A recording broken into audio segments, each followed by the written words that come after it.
Hey guys, and welcome back to another YouTube video. In this video I'll be doing the North Melbourne vs Melbourne game review for round 21, going through how Jack Ziebell basically stole the show and had an incredible first half. It was on the level of Sicily, but he fell behind in the second half in terms of Sicily scoring, but he outscored everyone by like 20 something in the game, and really showed that there is a role for someone down back there next year.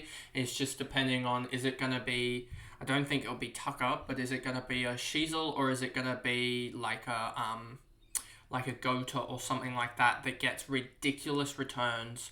So we'll go through that in this video, but we'll also touch on it a lot in the off season, as I think that is one of the biggest roles, that fantasy roles where we will see an uptick. But before we get into the video, remember to like and subscribe, turn the notification bell on so you know when I upload, and let's get into this video. So as you can see here, Ziebell 138, as I was saying, hit 57 in the first. And yeah, he just started off ridiculous. I mean, he got 2 kicks in the first minute, so it was on 6 already. Then in the second minute, he got up to 12. Then by the end of the third minute, he was on 20. And then didn't do anything for 5 minutes, but was still the leading scorer. Then had another mark to get him up to 26. Then another mark here to get him up to 32. Another mark and handball to 37. And he just continued on. It was just ridiculous, the what he put in, the effort. Then 31, 35, and he only got 15 in the last. That was a 1, 2, 3. He could have easily gotten that up to 150, 155 if he'd had a good last quarter, but I guess Melbourne just overran them in the last and in the second half in general. I think they outscored them something like 50, I think it was 51 to 17 in the second half or something. So I think they really outdid them. Simpkin is an interesting one because I do think there is something there. But the problem is that you've got Wardlaw returning next year. And I'm obviously not going to vouch for him, Simpkin, this year for the remaining 3 matches because he's just so inconsistent. But I don't think there's value there priced at like 72 next year because Wardlaw's returning. You got Wardlaw, Davis Uniacke. So unless Sheasel doesn't return to his... And then you've also got Will Phillips, who I think is the guy that's going to take up that midfield, that third midfielder. So I think Simpkin's relegated to that midfield forward type of player, that sort of Petrarca role. But obviously he doesn't play it as well as Petrarca because he's not as good a forward and not even that good of a midfielder as well. So I just don't think he is of any value. Scott 105, he'll be interesting next year depending on the role that he gets, whether it will be, I believe he's been a winger, but I could be wrong. Comment if you know what his role actually was, or is at the moment. And then I don't know if he's because he's got the defender stance. I don't know if he's playing as like a halfback flanker as well. I probably should look into that more. But it'll be interesting if he could potentially be that type of guy that gets those, all those sort of how Nick Dacos was playing last year and earlier this year before he moved into the midfield. Getting all those cheap little behind the ball, sort of about 60 metres out from their own goal, kicks or run on receives. So I think that is a role that he could play, and he could obviously score 100 in that. So there is potential in Scott as well. McDonald 86, not much there, and wouldn't even be surprised if he gets moved on. Phillips 83, building, but I think next year he could make a big... If he stays around 60, there could be a big leap in here, but I think I'd much rather test it with... where is Wardlaw? Let me just pick up Wardlaw. Wardlaw here is 7 games, 63, so he will get a... Let me grab my trusty dusty phone to get the calculator up. So he'll get a 9% discount, which brings him down to averaging 57. So he'll be priced at 57, which is, going by the magic number last year, 500k. And 57, could he jump up to an 80 scorer? I think there is a possibility with that, especially given if you take out that one, that game that he got himself injured in. We look at 7 times 63 minus 32 times by 6. Oops, divide by 6, divide by 6 again. He's averaging 68, so there's already plus 11 there if you take out that sub game.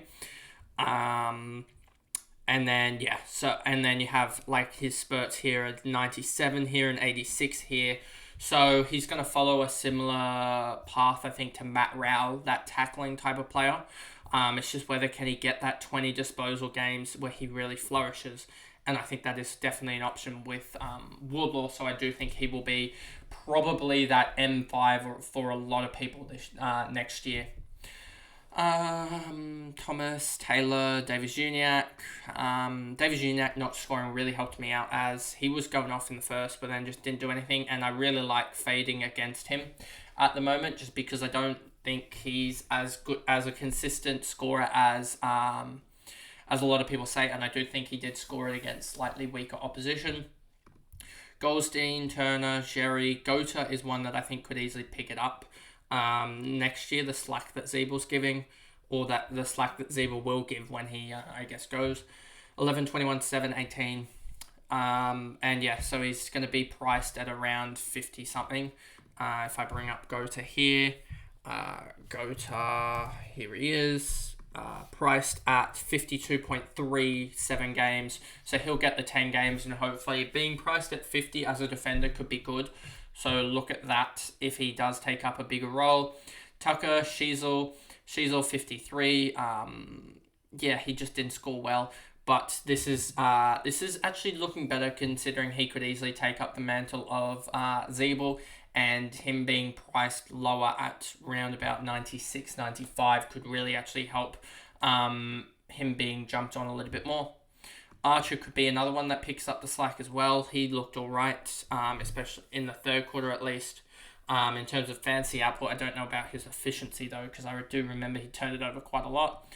Ford, Larkey, Core, Mackay, Stevens, Curtis, Hansen Jr. just did nothing yet again, but I mean, it's fine. And then Lazaro came in for a 12. Then we move over to Melbourne. Lockie Hunter, 113. He was ridiculous in terms of output compared to his position, I guess, as a winger. Did his job. Traka, 108. A little bit annoying that he kicked, I think, 3 behinds alongside 2 goals. So he could have had 5 goals in this mid-forward role again, which is just ridiculous for a midfielder. He is playing 60% forward time or something like that. But the fact that he's still getting 4 to 5 shots on goal is quite ridiculous. 108 is fine for him, but would have loved a 118 or something like that if he kicked 4 goals. One, because there was, I think, two easier shots on shots for goal that he should have made. 104 for Brayshaw, one that's heating up now, but will be interesting next year, his role. Gawn, 97, will be interesting, his role now that Petty is out injured for the rest of at least the home and away season. And that probably means that we will see, because we did see Van Rooyen play already, that we will see Grundy potentially play, as I think Ben Brown is still out.